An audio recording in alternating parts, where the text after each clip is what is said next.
Welcome to GGL news. ఎమ్మెగినూరులో వీధి కుక్క ప్రాణ ప్రమాదం. స్థానికుడి చాకచక్యంతో తప్పిన ప్రమాదం. ప్లాస్టిక్ డబ్బాలో ఆహారం కోసం ఇరుక్కుపోయిన కుక్క తలభాగం.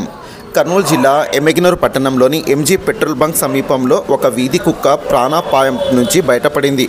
రోడ్డు పక్కన పడి ఉన్న ప్లాస్టిక్ డబ్బాలో కుక్క తల ఇరుక్కుపోవడంతో అది తీవ్రంగా అల్లాడింది. దానిని ఆదుకోవడానికి ప్రయత్నించిన వారిని చూసి కుక్క భయంతో పరుగులు తీస్తూ చుట్టుపక్కల తిరిగింది.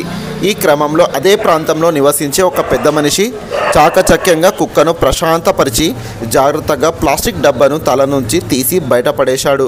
ఆ తర్వాత కుక్క ప్రాణాలతో బయటపడి అక్కడి నుంచి వెళ్ళిపోయింది. ఈ సంఘటనను చూసిన స్థానికులు, జంతు ప్రేమికులు ప్లాస్టిక్ చెత్త ఎక్కడ పడితే అక్కడ వేయడం మూగ జీవాల ప్రాణాలకు ముప్పుగా మారిందని ఆవేదన వ్యక్తం చేశారు. ప్రజలు చెత్తను బాధ్యతతో చెత్త సేకరించే వారికి ఇవ్వాలని సూచించారు.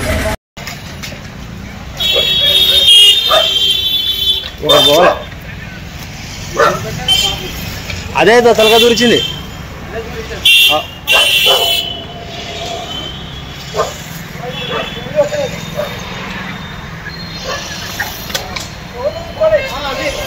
అది